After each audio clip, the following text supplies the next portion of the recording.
because getting an act of parliament to be declared unconstitutional is a whole different kettle of worms. So what we want to do is that before they even get to parliament, we want to ask a very simple question. Was there public participation? Or did they adhere to the constitution? So we want to stop them before they get to parliament, where there are now acts of parliament, whereby now farmers will be criminalized. And there's a previous question concerning cotton. I want to highlight a scenario that happened in India. In India, there were mass suicides because of cotton of GMO. What we're just mentioning right here, that cotton in Kenya. And then also ask yourselves, this cotton that is grown in Kenya, where is it grown and how does it benefit us? There is an entire other conversation that we are going to be having, I think next week, whereby our sanitary products, all our pads in Kenya, are not made of cotton. They're made of synthetic materials, all of our sanitary pads. So since it's not just one conversation, it's an entire framework. And if you look at even our seeds, we can even go to another separate industry of our alcohol industry. Ask yourselves, what is alcohol? It's just fermented water made of seeds. Okay? Jack Daniels is made of maize. Everything else that you drink out there is made of fermented barley, which is just seeds. Why don't we have, like Japan, an industry that grows rice and manufactures?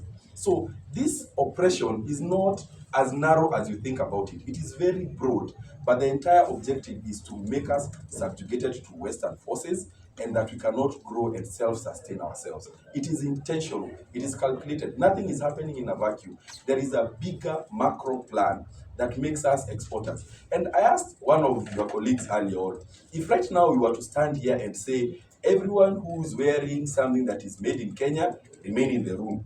Everyone else who's wearing something that is made from another foreign country, you have to remove it. Who will remain with clothes here?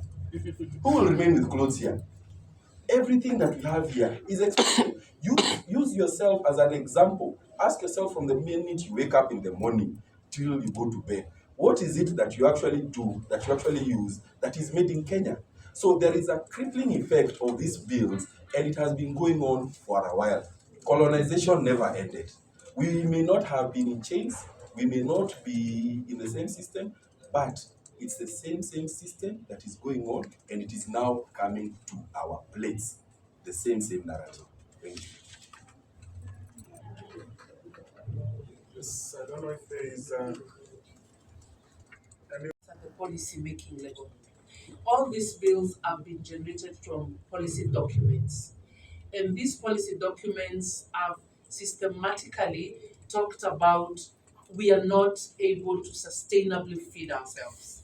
So from those policy documents that lay a framework where we are supposed to look for solutions on how we can adequately feed the population. So, and then they take the direction of this is the problem, but this is the solution. So it's a policy problem. So the formulators, the bureaucrats in the Ministry of Agriculture, the people that sit down and put down documents together to manage our agriculture sector, that's where the problem is. Actually, the problem is not in Parliament. The problem starts with the policymakers in the Ministry of Agriculture. okay. As a people, what do we do to avoid this problem? And as people do agriculture in Kenya, what can we do to avoid this problem that it doesn't affect our farmers? So number one, we are saying that we want to stop